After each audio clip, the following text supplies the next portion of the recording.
السلام علیکم ورحمۃ اللہ تعالی وبرکاتہ۔ نحمده ونصلي ونسلم على رسوله الكريم، اما بعد فاعوذ باللہ من الشیطان الرجیم، بسم اللہ الرحمن الرحیم۔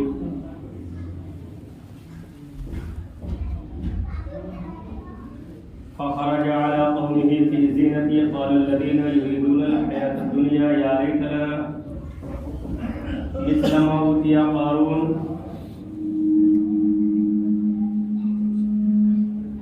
صدق الله العظيم وصدق رسوله النبي الأمين المتين الكريم، ونحن على ذلك لمن الشاهدين والشاكرين، والحمد لله رب العالمين۔ برادران ملت اسلامیہ، خطبہ مسنہ کے بعد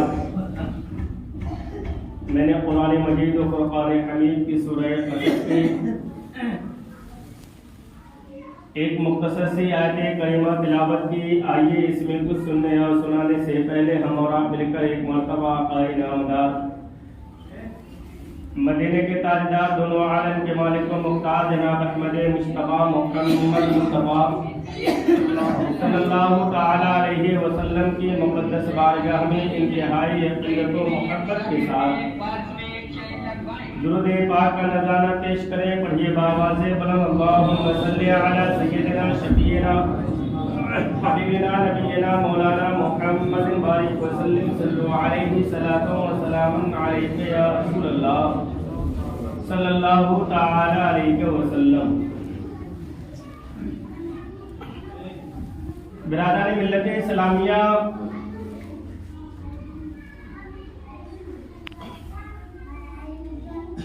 جب دنیا میں اللہ تبارک و تعالیٰ کسی بندے کو بھیجتا ہے، کسی بندے کو پیدا فرماتا ہے،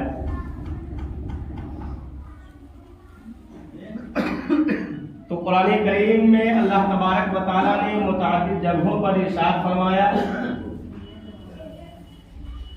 کہ جب کوئی پیدا ہوتا ہے تو وہ اپنا رزق لے کر کے پیدا ہوتا ہے، اللہ تبارک و تعالیٰ اسے رزق دیتا ہے، ہم اور آپ اس کے لیے ایک ذریعہ ہوتے ہیں۔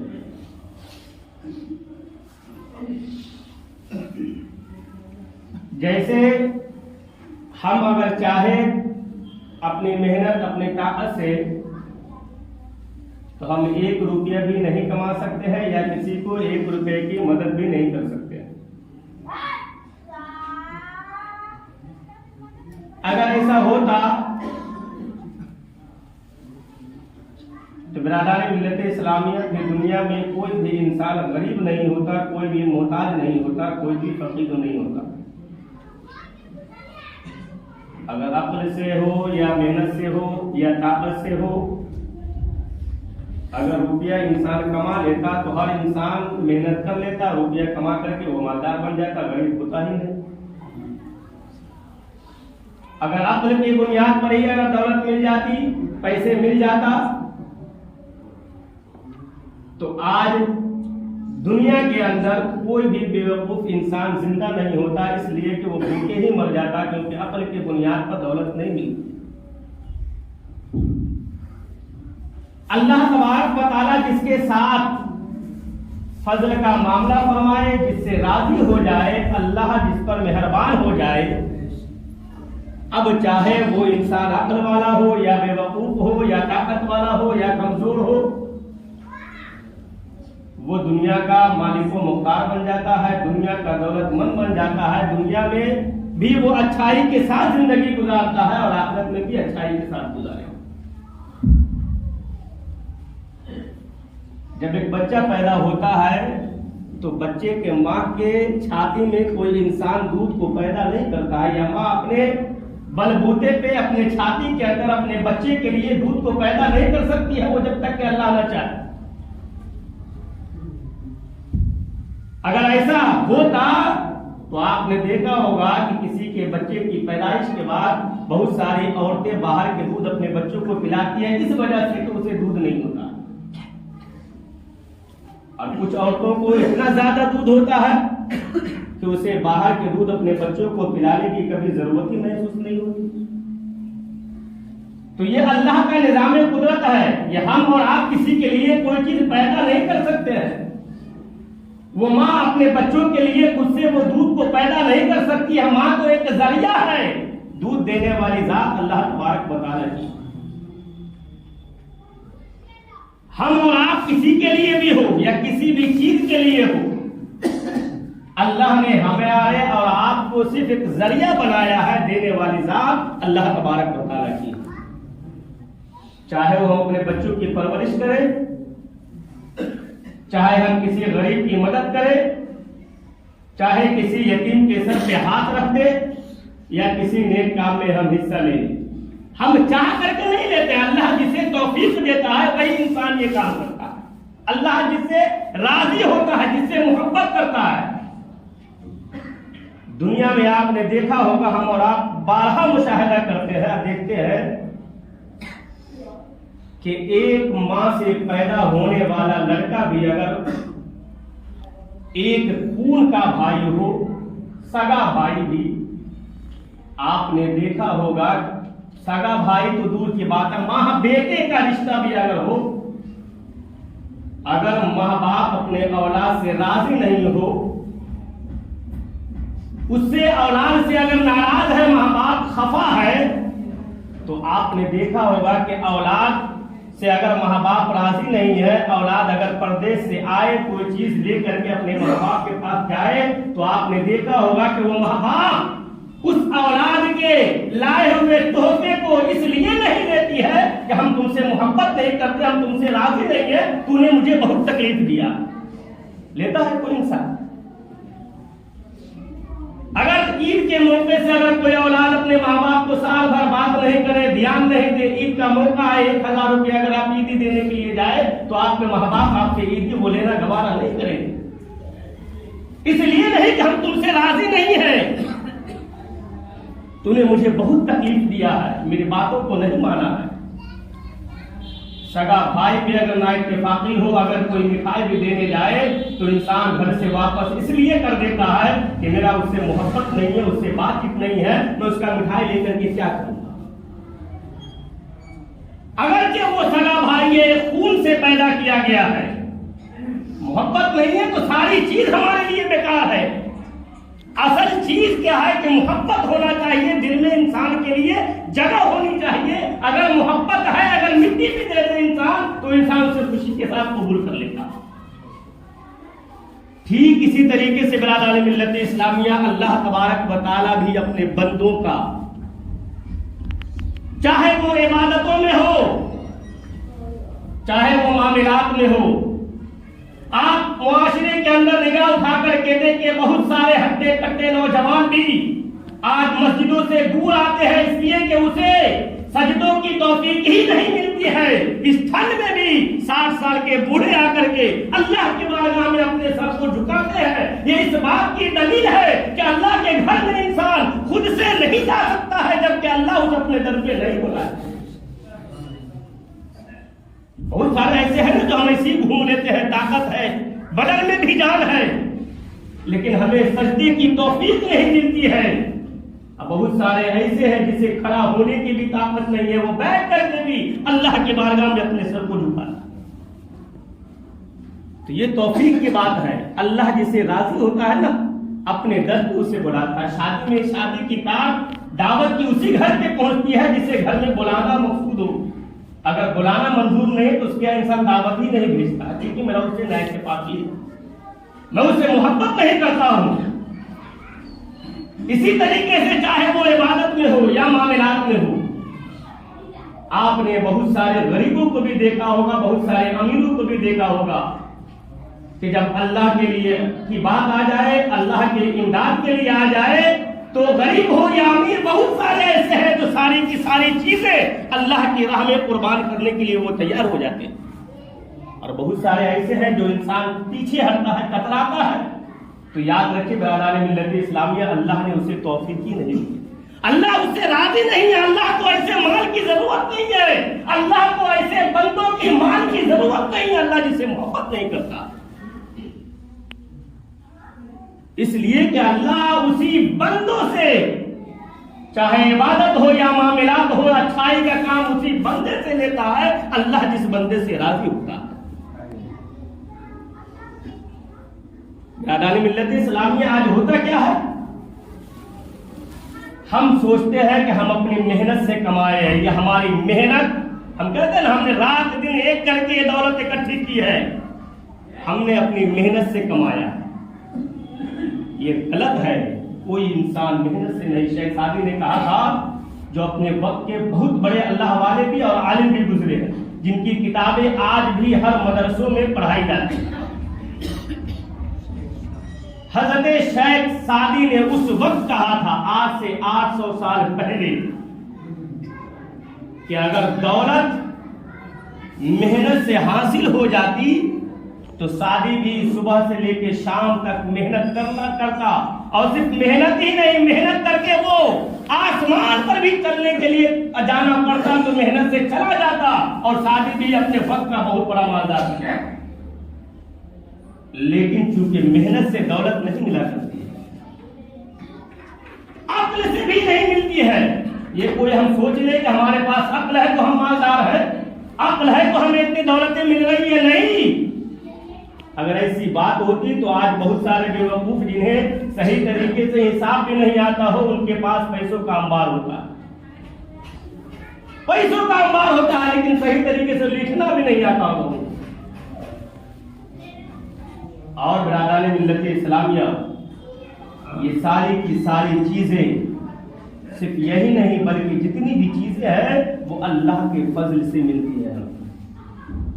ھذا من فضل ربی، قرآن ہے کہ یہ میرے رب کے فضل سے، اگر رب کا مہربانی نہ ہو، فضل نہ ہو، ہم رات دن ایک کر لے ہمیں کچھ حاصل نہیں۔ آپ نے دیکھا نہیں بڑے بڑے کمپنی میں کہ جو کمپنی کا مالک ہوتا ہے وہ 12 بجے آفس میں آیا، 2 بجے تک بیٹھا، اس کے بعد چلا گیا۔ محنت کون کرتا ہے؟ مزدور۔ لیکن پیسہ زیادہ کس کے پاس ہوتا ہے؟ مالک کے پاس، مزدور کے پاس نہیں ہوتا، جو صبح 8 بجے سے لے کے رات کے 10 بجے تک کام کرتا ہے۔ وہ اتنا محنت کر کے بھی اتنا مالدار نہیں بنا جو 2 گھنٹے آ کر کے اے سی میں بیٹھ کر کے چلا جائے، ان کے پاس دولتوں کا انبار ہوتا۔ تو محنت ہر چیز نہیں ہے، اللہ کا فضل چاہیے، ہمیں اللہ کو راضی کرنا ہوگا۔ آج ہوتا کیا ہے برادران ملت اسلامیہ؟ آج بھی وہ چیز ہمارے اندر پائی جاتی ہے۔ میں نے جو قرآن کریم کی آیت کریمہ تلاوت کی نا، فخرج علی قومہ فی زینتہ، یہ قرآن کریم سورہ قصص کی آیت کریمہ، کہ جب ایک دن قارون جانتے ہیں نا، جو حضرت موسیٰ علیہ السلام کے دور میں تھا، جن کے پاس اتنا خزانہ تھا کہ اس کے خزانے کی چابیاں کتنے اونٹوں پہ لاگی جاتی تھی، اتنے صرف چابی تھا اس کے پاس۔ ایک روز وہی قارون شان و شوکت کے ساتھ، بنا و سنگار کے ساتھ اپنے قوم کے پاس آیا، گاؤں میں محلے میں گھوما۔ جب لوگوں نے ان کی عزت کی، ان کو سلام بجا لایا، تو بہت سارے لوگوں کے دل میں خیال پیدا ہوا کہ کاش ہمارے پاس بھی اتنی دولت ہوتی، لوگ ہمیں بھی سلام کرتے، لوگ ہماری بھی عزت کرتے۔ آج ہوتا ہے، چاہے نماز پڑھنے والا ہو یا نہیں ہو، شراب پینے والا ہو، جوا کھیلنے والا ہو، لوگوں کو ستانے والا ہو، لیکن دولت مند ہے، پیسہ ہے، تو اس کے پیچھے 10 لوگ ہمیشہ گھومنے والے ہو۔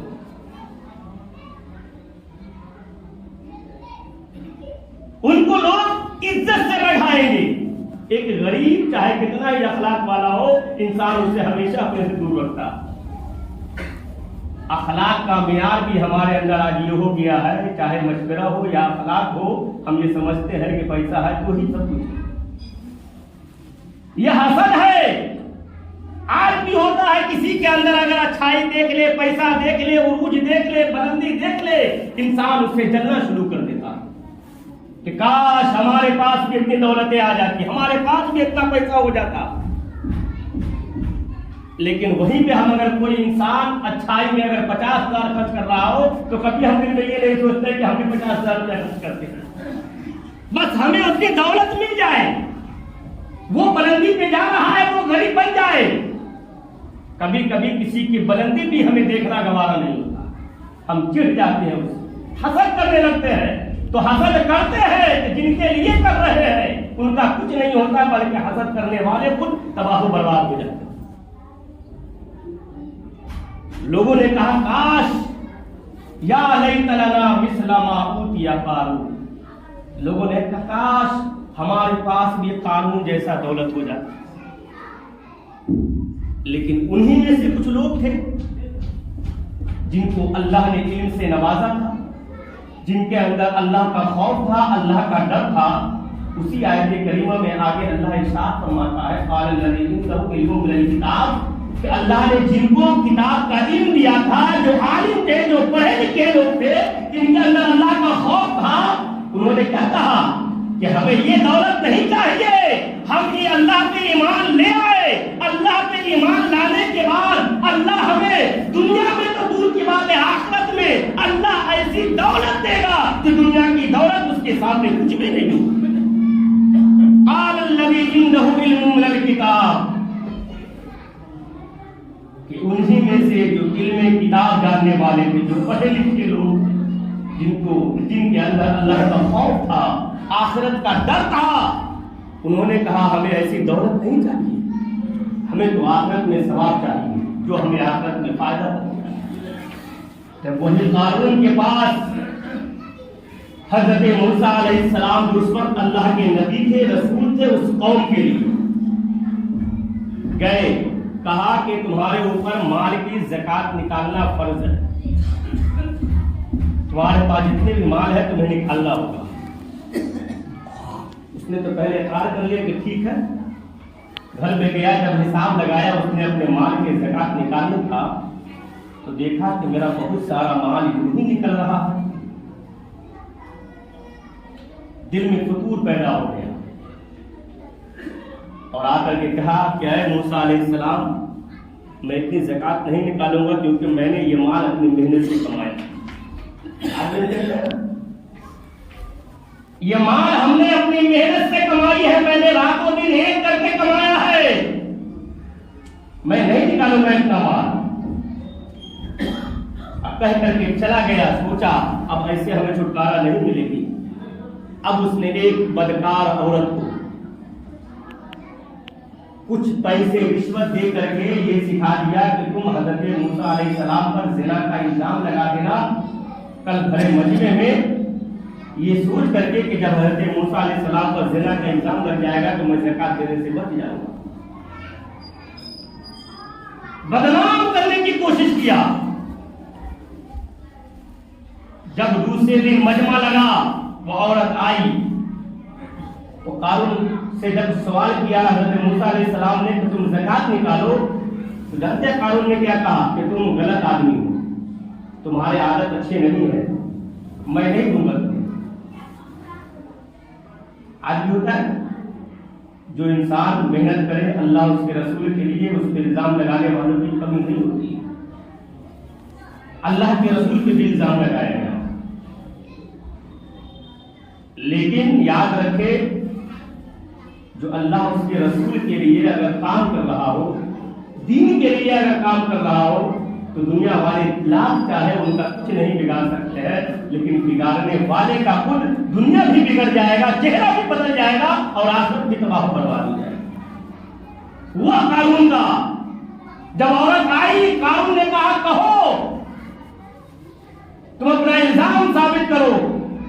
حضرت موسیٰ علیہ السلام نے جو اپنی نگاہ ڈالی اس عورت پہ، جو سکھایا تھا قارون نے، سکھانے کے بجائے سچ سچ بولنے لگی کہ قارون نے مجھے رشوت دیا 1000 دینار کہ تم حضرت موسیٰ علیہ السلام پہ الزام لگانا۔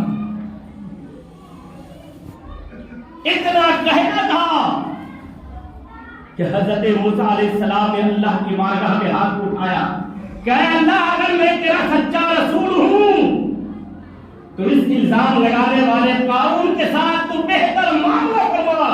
اللہ نے اسی وقت زمین کو حکم دیا کہ قارون کو خزانے کے ساتھ زمین کے اندر دھسا لو۔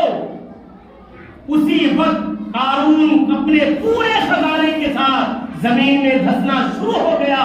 پہلے تھکنے تک دھسا اپنے کمر تک, یہاں تک کہ دھستے دھستے وہ سارا کے سارا خزانے کے ساتھ زمین کے اندر دھستا ہوا چلا گیا. سارا کے ساتھ کیا ہوا؟ تباہ و برباد ہو. ہم اپنی محنت سے نہیں کر سکتے. اللہ اور ایک بات یاد رکھے برادران ملت اسلامیہ کہ کبھی کبھی انسان کو اللہ جو ہے نا دولتیں بہت جلدی عطا کر دیتا. کہتا ہے کہ کل کچھ نہیں تھا آج بہت کچھ بن گئے. تو کبھی کبھی اللہ آزمانے کے لیے دیتا ہے. آپ نے بڑا مشہور حدیث ہے کوئی واقعہ ہے کہ بنی اسرائیل میں حضرت موسیٰ علیہ السلام کے زمانے ہی میں 3 لوگ تھے. ایک اندھا تھا, ایک گنجا تھا, ایک کوڑھی تھا. حدیث ہے اللہ نے جب ان تینوں آدمی کا امتحان لینا چاہا تو ایک فرشتے کو انسانی شکل میں ان تینوں کے پاس بھیجا. سب سے پہلے وہ فرشتہ گنجے کے پاس, کوڑھی کے پاس آیا جن کو کوڑھ کی بیماری تھی. کہا تمہیں کیا چاہیے؟ کہا میرے یہ بیماری دور ہو جائے, میرا جسم اچھا ہو جائے جس سے لوگ مجھے گھن کرتے ہیں. اس فرشتے نے جو انسانی شکل میں آیا تھا ہاتھ پھیرا, اس کی بیماری دور ہو گئی. کہا تمہیں اور کیا چاہیے؟ دولت. کہا مجھے اونٹ چاہیے. اس فرشتے نے اسے گابن اونٹ دے دیا. اس کے بعد چلے گئے گنجے کے پاس جس کے سر میں بال نہیں تھا. کہا تمہیں کیا چاہیے؟ کہا میرے سر میں اچھے بال چاہیے. فرشتوں نے ہاتھ پھیرا, وہ بال آ گیا. کہا تمہیں کیا چاہیے؟ مختصر میں سن لے. تو اس نے کہا مجھے گائے چاہیے. فرشتے نے ایک گابن گائے عطا کر دی. اس کے بعد وہ فرشتہ اندھے کے پاس گیا. کہا تمہیں کیا چاہیے؟ اندھا تھا. کہا مجھے دیکھنے کے لیے آنکھ چاہیے. فرشتے نے ہاتھ پھیرا, اس کی روشنی واپس ہو گئی. کہا تمہیں کیا چاہیے؟ کہا مجھے بکری چاہیے. بکری عطا کر دی گئی. بخاری شریف کی حدیث پاک. کچھ دنوں کے بعد اس کے پاس جب جس کو اونٹ دیا تھا بہت سارے اونٹ ہو گئے, گائے دیا تھا بہت سارے گائے ہو گئے, بکری دی تھی بہت ساری بکریاں ہو گئی. اللہ نے ان کو آزمانا چاہا. اسی فرشتے کو ایک غریب انسان کی شکل میں بنا کر کے بھیجا. سب سے پہلے وہ فرشتہ ایک غریب مسافر کی شکل میں اس کوڑ کے پاس گیا. کہا کہ میں ایک غریب انسان ہوں, مجھے اپنے گھر تک جانا ہے. جانے کے لیے میرے پاس کوئی پیسہ نہیں ہے, کوئی ذریعہ نہیں ہے, تو مجھے کچھ عطا کر دو تاکہ میں اپنے گھر تک پہنچ جاؤں. اس نے کہا کہ نہیں میرے پاس کچھ نہیں ہے. ہم لوگ بہانے کرتے تھے. فرشتے نے کہا کہ کیا تم پہلے کوڑ نہیں تھے, تم غریب نہیں تھے؟ اللہ نے تمہارے اوپر سے بیماری کو دور کیا, تمہیں دولتوں سے نوازا. کہا نہیں, یہ تو میرا خاندانی ہے, یہ میرے باپ دادا کے وراثت سے مجھے دولت ملی ہے. فرشتے نے کہا کہ اگر ایسی بات ہے تو کہو, میں تمہیں پہلے جیسا کر دوں. کہا جو کرنا ہے کرو. وہ سوچا کہ تم انسان ہے, کیا کر لے گا میرا. اس فرشتے نے دعا کی, وہ پہلے کی طرح کوڑ بن گیا. ساری کی ساری دولتیں اونٹ بیکار ہو گئی, مر گئی. اب آیا وہ گنجے کے پاس. کہا میں غریب ہوں, مسکین ہوں, مجھے گھر جانا ہے, پیسہ نہیں ہے. اس نے بھی یہی کہا کہ میں نے اپنی محنت سے کمایا ہے, یہ مجھے کسی نے دیا نہیں ہے, میں نے رات دن ایک کر کے کمایا ہے, میں تمہیں کیوں دوں. ان کے لیے بھی بد دعا کی, وہ بھی پہلے کی طرح گنجا ہو گیا. اب تیسرے کے پاس, اندھے کے پاس آیا. کہا میں غریب ہوں, مجھے کچھ دے دو.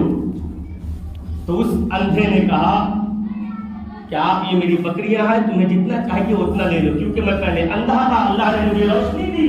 میں غریب تھا, اللہ نے مجھے دولت دی ہے, تم اللہ کے نام پہ مانگ رہے ہو, جتنا تمہیں چاہیے لے لو. صرف نیت کیا دینے کی. وہ فرشتے لینے نہیں آئے تھے. اللہ نے اس فرشتے نے کہا کہ میں لینے نہیں آیا ہوں, اللہ نے تمہارے 3 ساتھیوں کو آزمانے کے لیے بھیجا تھا, تم امتحان میں کامیاب ہو گئے, اللہ تمہیں اور دولتوں سے نوازا. تو یہ ہوتا ہے کبھی کبھی کوئی بھی آ جائے تو ہمیں اس کا یہ کہنا چاہیے. بس ایک بات یاد رکھے کہ اللہ ہم سے راضی ہونا چاہیے تو ہمیں صحت بھی ملے گی, ہمیں زندگی بھی اچھی ہوگی, دولت بھی ملے گی, ہماری دنیا بھی کامیاب ہوگی اور آخرت بھی کامیاب ہوگی. ہمیں اپنے اوپر نہیں بلکہ اللہ کی ذات پہ بھروسہ کرنا چاہیے. اللہ تبارک و تعالی ہم سب کو ہمیشہ نیک کام میں حصہ لینے کی توفیق عطا فرمائے.